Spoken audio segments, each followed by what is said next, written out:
This is about the Corsica River estuary. It's a small trib of the Chester River. It was identified by the state of Maryland as a small watershed restoration site, and they have been messing around with the Corsica now for 7 or 8 years. One of the things that Bill and Jenny wanted me to do was to bring some take-home messages in this talk. So one of the take-home messages is that this was a collaborative study. It involved a range of people. They're listed here. I think if I was to talk about this collaboration in a nutshell, it was a combination of academics and agencies, and it worked really well. It is one of the most interesting and satisfying projects I have ever been involved with. I absolutely loved it. So you can read this faster than I can tell you what it's all about, but there are issues. We did lots of data analysis. We made some forecasts, and we learned a few things.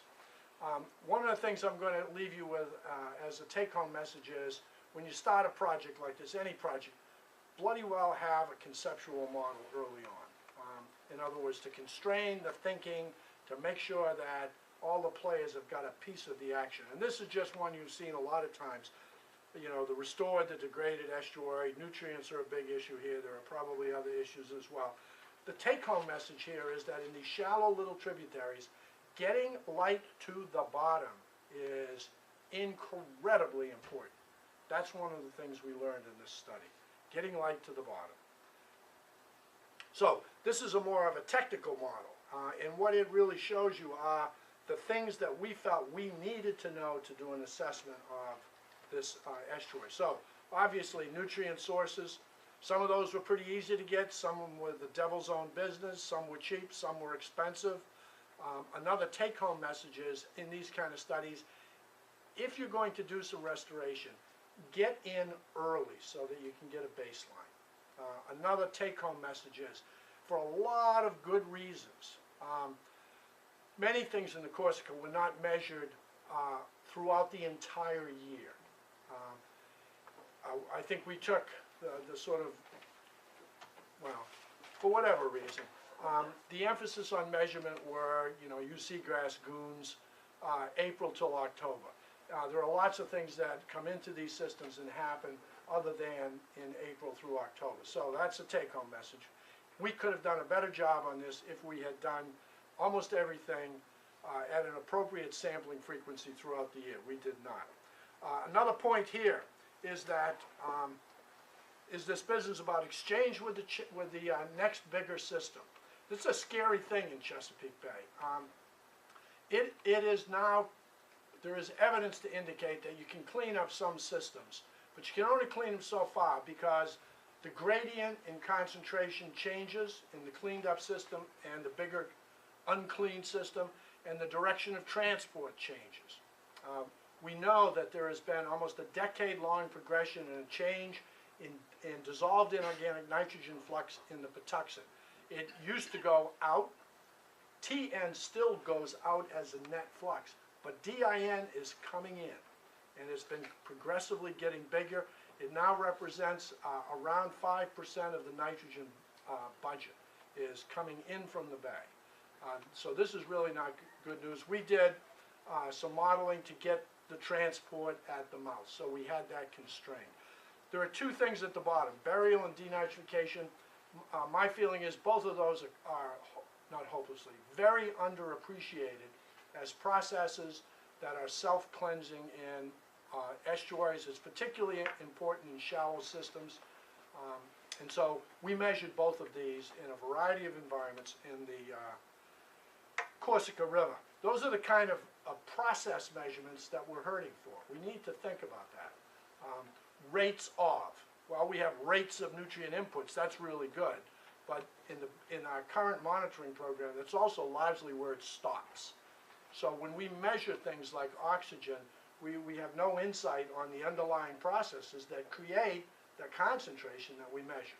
So I'm a big fan of selective and insightful process measurements. Obviously, we can't measure them all. This is the Corsica. It's maybe about 4 miles in length. It's a small little system.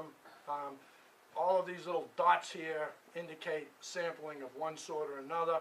The triangle in the lower right is the wastewater treatment plant, and there have been some very big changes with that. Let's put this is another take-home point. If you can do comparative work, do it, because it strengthens, I think, any finding. So what we have here are two little simple examples of relating what we put into a system, TN load, and what's in the system. I mean, is there a relationship that makes some sense? And interestingly, for subsystems of the Chesapeake, there is a heck of a relationship between inputs and mass. These are on annual average time scales. And we can see the Corsica has modest inputs and modest masses. If we take and put the loads to the Corsica for nitrogen and phosphorus in the context of many estuarine systems, we can see that it's intermediate with both phosphorus and nitrogen loads, and that there is also, these are log scales on both of the axes of the bottom figure, that there is very considerable interannual variability. We know that for the big systems of the Chesapeake. High and low nitrogen loads vary by a factor of 2, which is huge between a drought and a flood year. And for phosphorus, it's approaching a factor of 3 between drought and flood years. So, another take-home message here is that multiple years of measurement is really, really important. So, one of the other take-home messages is, even before you start one of these restoration studies, do a budget, okay? I think, me included, I'm afraid to do budgets. I don't want to see what they say, all right? This is an input and loss budget for nitrogen for the Corsica, and a couple things just absolutely hit you between the eyes. And one is the diffuse loads. That rules this basin.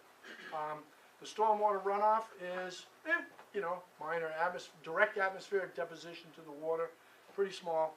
Point sources, and that's the one successful implementation that's happened in the Corsica, is now low.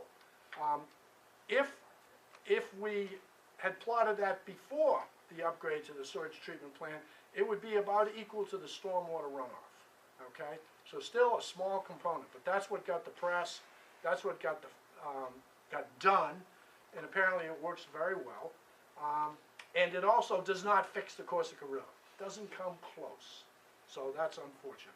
So this system exports less than half of what comes into it, all right? So dilution is not the solution to pollution in this case, although it's the biggest loss term.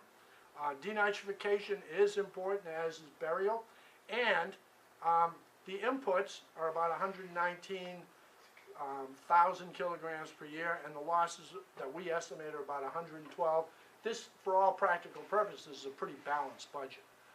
So what does that tell us? Well, that tells us we probably have the big inputs and the big loss terms reasonably well understood. And that, I think, is important. It's less likely that we will fool ourselves if we have a budget that balances. If we have a budget that is far from balanced, then we know we have missed something. We've got bad data, we've got incomplete data, we are forgetting something altogether. I am old enough, unfortunately, to remember when water quality models did not include sediments. They weren't part of the picture. They weren't there. And that has evolved into quite more than a cottage industry, and far more than a cottage headache. But nevertheless, probably important, particularly in shallow systems. This is just to make the point.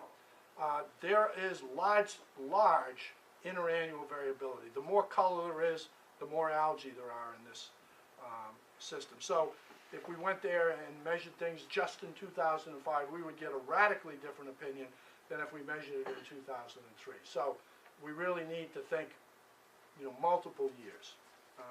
I one time got in an argument with Governor Schaefer, and he wasn't a great guy to argue with. He was, you know, fairly fiery. And his basic statement was, we've studied this debate to death. You know, I mean, you guys keep going out there year after year. What a waste of money. And so I grabbed him by the lapels and said, listen, Buster, if you were able to look at the economic situation of the state of Maryland once a year, maybe once every third year, how would you feel? He goes, oh, you can't do that, can't do that. I said, hey, you know, we're in the same boat. Anyway, I convinced him of nothing. Okay, so here's where we get to the central part of this little talk. We're trying to relate what we can manage, loads, to responses. And this is the first one where we felt we absolutely needed to link nitrogen or nutrient loads to some key response variable, chlorophyll in this case.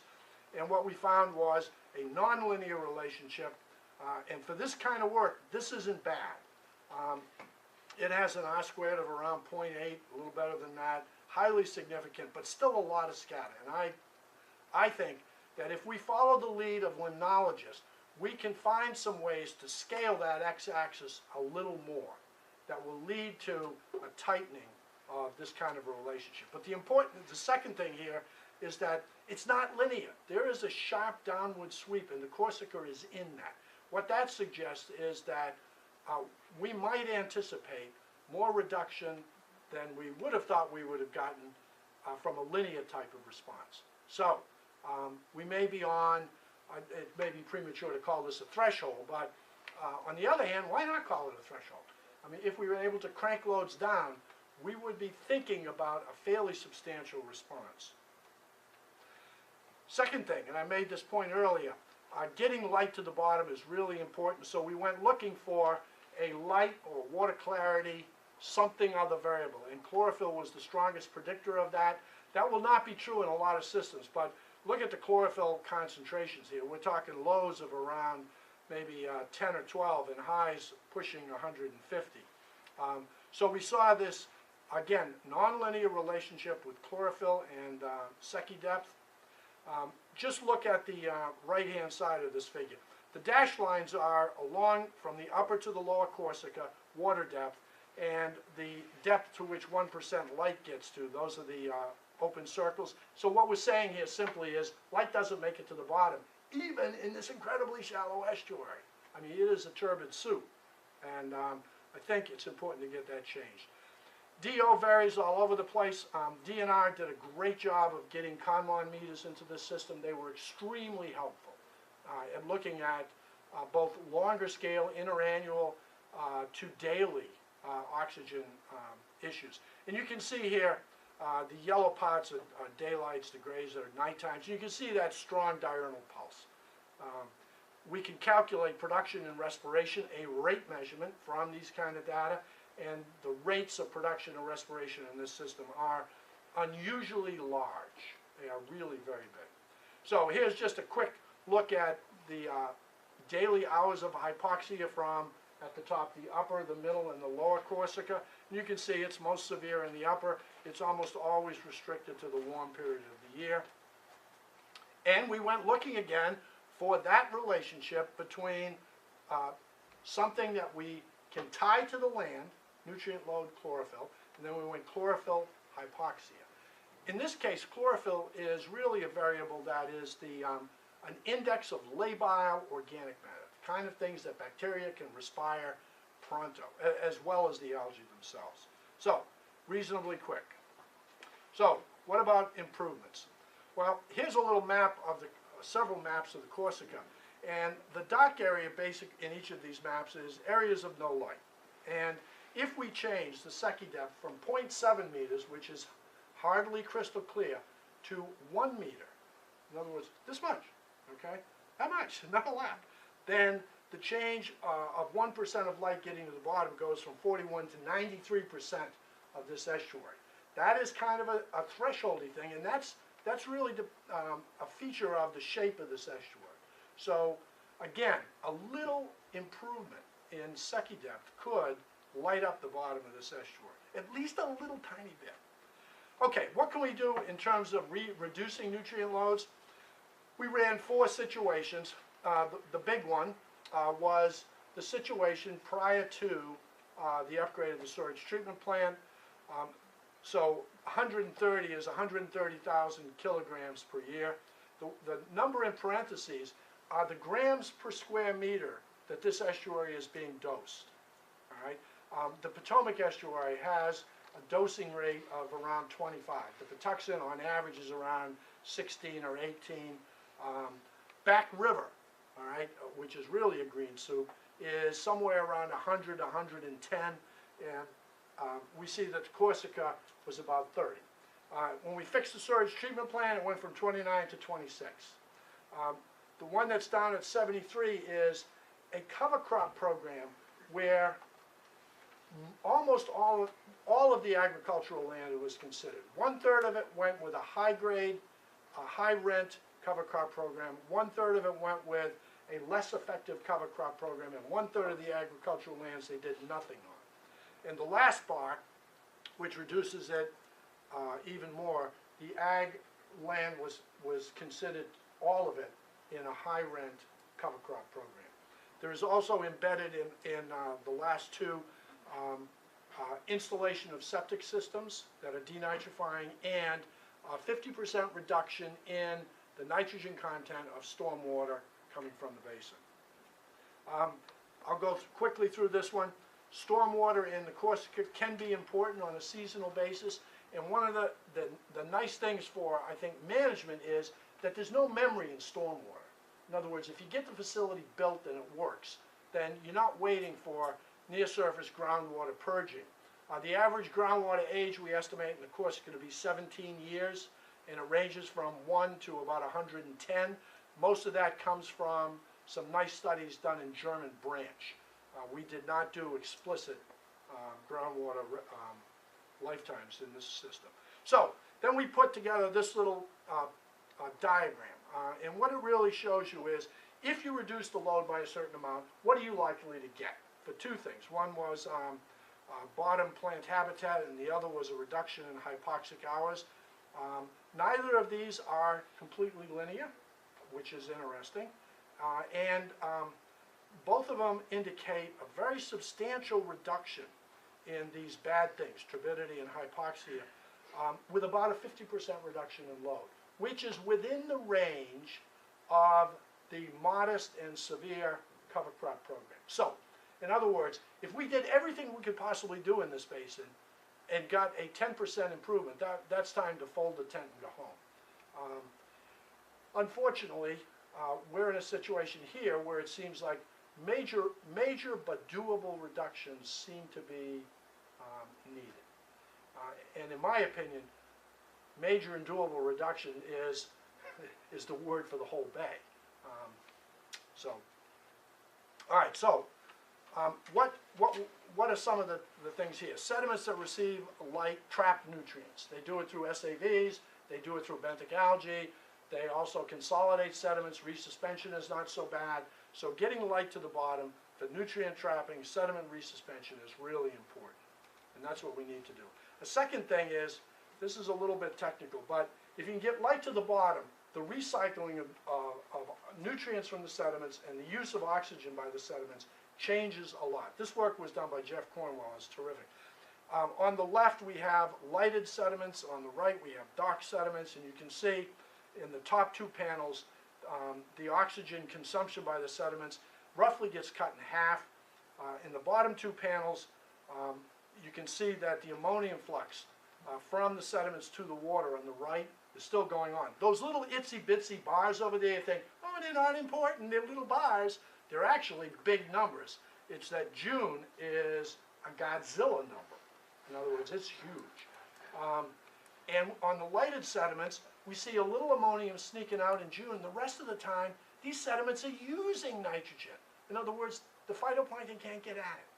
So this is really, really important, getting light to the bottom. So here are the technical results. Diffuse loads are king, queen, prince, it's the whole 9 yards. If diffuse loads don't go down, nothing's going to happen. We have developed some relationships between biomass, clarity, and hypoxia, and these manageable things. So if all of this had been related to tidal height, we don't have a prayer. We can't manage that. But this is something we can, at least in practice and theory, we can manage. And we think that small improvements in water clarity would really jumpstart this system. So that's a really key thing. The take-home messages. I've already mentioned most of these. Get a model. If you don't have a model, I think you're toast. You're just sort of grabbing at things. You can make a fool of yourself. I'm pretty good at that, that's why I do models. A nutrient budget, make sure you get the big picture right, and to identify what you should have gone after. I mean, what they should have done, probably in the Corsica, but politically possibly impossible, was to take the 16 million or so they spent on the storage upgrade and put in a long-time, really aggressive cover crop program. One of the reasons you don't do that is you're not likely to see a response for 5, 7, 8 years. So, you know, maybe we ought to change it and make political elected officials last for the residents' time of groundwater in the Chesapeake system. You know, then they might support this sort of stuff. Monitoring and process measurements. In other words, I think we need to be insightful. We need to know what is there. Okay, so that's monitoring, and we need to know why it's there. That's what I do. So yeah, this is a bold-faced plea for money. No, it's a recommendation that you carefully consider a suite of process studies because they will provide insight, they will constrain modeling activities, that is a help, and they are explanatory. Start early to get a baseline, do full annual periods. Multi-year is really important because there is so much difference between wet, dry, and average years. This was a team effort, and I can't emphasize that enough. And I put in here, when the going gets tough, and there were some tough goes in this thing, the smart collaborate. So we worked with people who knew a lot about stormwater. We took their advice in making these estimates. We worked with Staver and Brinsfield at the Ag Station because they know more about, they have forgotten today more about cover crops than what I know. So we took their advice. That was really an interesting thing. And I want to remind all of us that this kind of synthesis doesn't just magically happen. You know, it doesn't just, whoop, there it is. Huh. We were able to convince Bruce Michaels from DNR that if he wanted to get a report like this, then we would need to have some support, and he provided that. It was terrific. And one of the interesting things was that Bruce underfunded us by a factor of 5 or 6. But we are academic types, and we have some discretion, and we got so interested in doing this. We did it anyway. And the money just sort of really helped support a person here or there to really do some serious crunching, which we would have never got to. So the synthesis part was really exciting. If anyone would like to have a copy of this report, just send me an email. I have it on a PDF, and I'll be happy to send it off to you. It's all been vetted and finalized, so the errors are all ours. So that's it.